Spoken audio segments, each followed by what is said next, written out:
YouTube है, कहीं भी टाइप करिए कि lower class, lower middle class और रिच पीपल की मानसिकता में अंतर क्या है, ये नोट कर ले जाएंगे ना।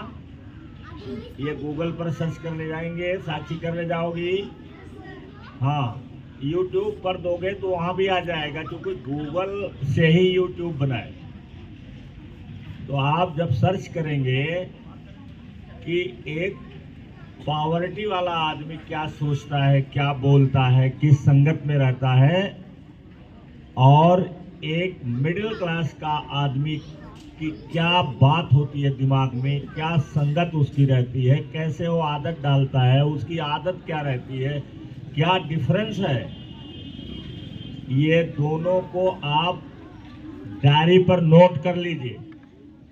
और नोट करने के बाद यहाँ आइए और यहाँ लोगों को बताइए। तो लोग सुने या ना सुने, लेकिन आपका अभ्यास हो जाएगा। जैसे बार बार हम सुनते हैं, पढ़ते हैं, ताकि हमें एक एक वाक्य याद रहे। तो देखिए कि हमको कौन सी भाषा बोलनी चाहिए और कौन सी भाषा नहीं बोलना चाहिए। कौन सी भाषा बोलनी चाहिए, कौन से शब्द बोलने चाहिए, कौन से वाक्य बोलना चाहिए अपने अंदर, इसका पता चले। और आज का टर्न है हाइजीन का। आप जानते हैं कि हाइजीन माने स्वास्थ्य से संबंधित बातें रहती हैं। ये कितना महत्वपूर्ण है, स्वास्थ्य कितना महत्वपूर्ण है। स्वास्थ्य, अगर आप स्वस्थ नहीं हैं तो आप जो चाहते हैं वो प्राप्त नहीं कर सकते।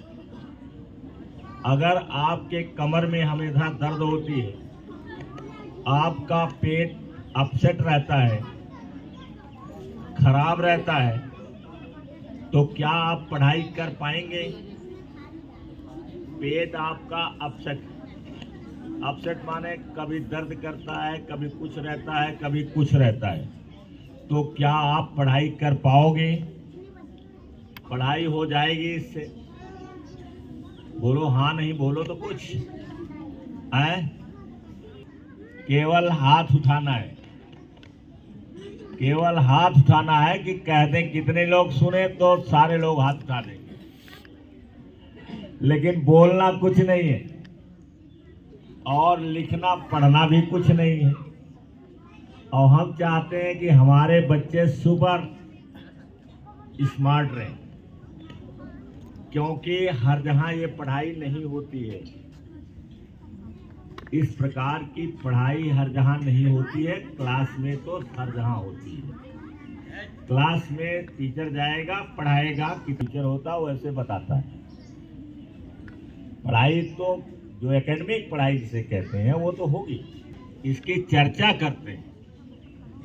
अभी नम्रता के चाचा, नम्रता की बहन को क्या नाम था, है?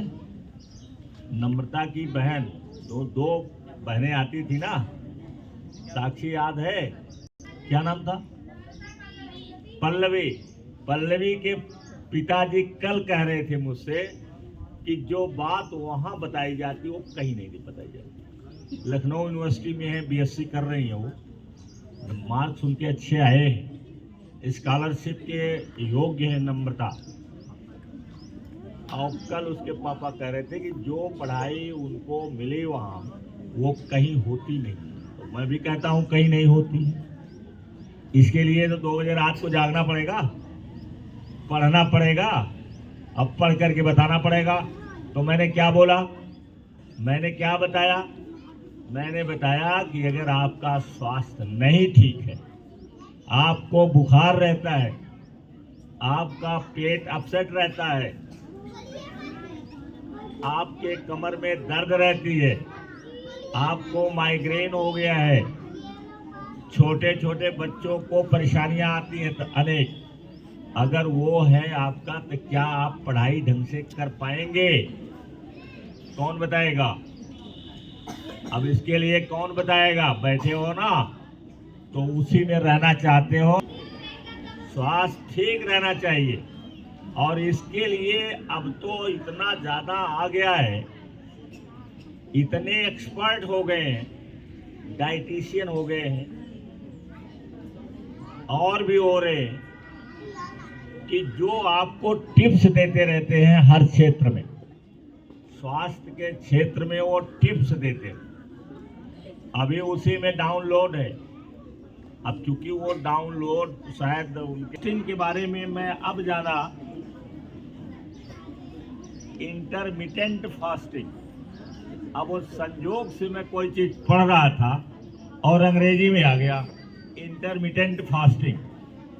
अब इंटरमिटेंट फास्टिंग क्या होती है, इंटरमिटेंट फास्टिंग कैसे होती है, कैसे की जाती है, उसके बारे में डिटेल में बताया है। और वो मैंने 2 बार 3 बार सुना, और इंटरमिटेंट फास्टिंग का वीडियो उसका है देसाई, क्या नाम है उसका पूरा, है श्रेय देसाई की पत्नी की बात कर रहा हूँ। हाँ, उसकी भी वीडियो है इंटरमिटेंट फास्टिंग। डायरी पर नोट कर लो, कम से कम बताओगे। और इसमें से कोई ज़रूरी नहीं है कि सारे लोग IAS हो जाए, सारे लोग डॉक्टर हो जाए, क्योंकि जो उसकी है नीट की परीक्षा है, वो भी बड़ी टफ होती है। सब लोग नहीं जा सकते उसमें। 100 के लिए 2 साल 3 साल 4 साल बैठ सकते हैं। जब नहीं होगा तो अंत में हताश होकर के आएंगे किसी दूसरे जगह पर। तो अगर कहीं आप हेल्थ कोच बन गए तो भी आपकी 5-6 करोड़ लाख रुपए की कमाई होना शुरू हो जाएगी। जब आप टॉप क्लास के बनेंगे, देखो सेकंड और थर्ड को नहीं को पूछता है, जब टॉप क्लास के आप बनेंगे किसी भी क्षेत्र में, तब आपको लोग मानेंगे और आपकी बात को सुनेंगे। और अगर आप सेकंड और थर्ड क्लास में, आप भले सोचें कि हम बहुत जानते हैं, लेकिन आपके जानने से क्या होता है, यदि ऑडियंस ने समझे उसे, यदि उसको सुनने वाले ने समझे कि टॉप में है ये, तब तक आप कैसे जानोगे? तब तक कैसे जानोगे? हेल्थ कोच भी बना जा सकता है, डाइटिशियन बन सकते हैं, पुरुष भी बनते हैं और महिलाएं भी बनती हैं। पुरुष भी डाइटिशियन बनते हैं, वो अलग से कोर्स होता है करने के लिए, और अलग से पढ़ना पड़ता है। जैसे जो लोग नीट में नहीं सफल हुए, जो लोग MBBS नहीं कर सकते हैं, उनके लिए अनेक कोर्सेज हैं, अनेक रास्ते हैं। तो मैंने कहा इंटरमिटेंट फास्टिंग, 16 घंटे व्रत और 8 घंटे भोजन। ये इंटरमिटेंट फास्टिंग क्या है? 16 घंटे व्रत और 8 घंटे खाना। जैसे 16 घंटा आप व्रत है, आप कुछ नहीं खा रहे, जो बताया गया है, ये भी बताया, मैंने आज ही पूछा है कि मैं रात में चाय या कॉफ़ी पीता हूँ, ज़्यादातर कॉफ़ी पीता हूँ। 2 बजे 3 बजे रात में मैं एक बार कॉफ़ी या चाय पीता हूँ, ज़्यादातर मैं कॉफ़ी पीता हूँ। कॉफ़ी ख़त्म हो जाती है तब चाय भले पी लें, नहीं तो कॉफ़ी पीते हैं। कितने बजे? कितने बजे? कितने बजे बताया मैंने? सब बात में लगे हैं। अरे गधे ऐसे। नॉलेज इज पावर कहा जाता है, knowledge is power. Knowledge power होता है, वही शक्ति है, वही आपको नीचे ऊपर ले जाती है। तो इंटरमिटेंट फास्टिंग में मैं पूछा कि क्या फास्टिंग के दौरान कुछ खाया जा सकता है? आज एक ही बात रात में कि फास्टिंग के दौरान जो इंटरमिटेंट फास्टिंग है उसके दौरान कुछ खाया जा सकता है, कुछ पिया जा सकता है। तो उसमें था कि ब्लैक कॉफ़ी, अगर आप शुगर और मिल्क जोड़ने वाले आदमी हैं तो आपको बदलना पड़ेगा, no sugar no milk, black coffee black tea लीजिए। अगर आपने दूध का प्रयोग कर दिया तो फास्टिंग आपकी टूट जाएगी। जो फास्टिंग है उसमें ऐसा है 16 घंटा फास्ट रहना और 8 घंटे भोजन करना, मतलब 16 घंटे के बाद तब आप खाना पीना शुरू कर दीजिए। और 8 घंटे में जो आप खाते पीते हैं, अब ज़्यादा खा लोगे तो बीमार पड़ जाओगे। नॉर्मल ढंग से जो आप खाते हैं वो 8 घंटे का पीरियड है, उसी पीरियड में आप खा लीजिए, जो चाहिए आप खाइए। और वो भी भोजन कौन सा, बाजारू भोजन नहीं, घर का बना हुआ भोजन।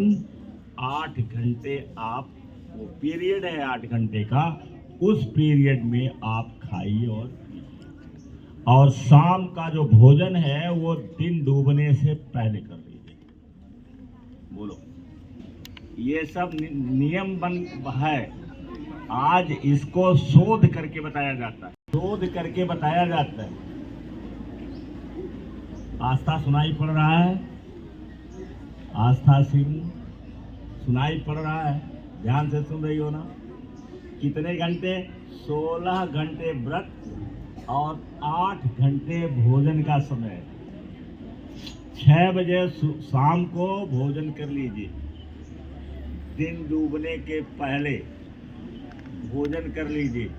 देखो, इतनी चीजें जो है बताई जा रही है और सब पर शोध होता है, और मुझे लगता है ये बाहर से आता है, क्योंकि इंडिया में शोध करना थोड़ा सा मुझे लगता है कठिन। जापान और जो इंग्लैंड, ये सब विकसित देश हैं, वहाँ ये शोध होता है, तब वो भेजते हैं तो पूरे दुनिया में फैल जाता है। जैसे गूगल पर आ गया तो पूरे दुनिया में फैल गया।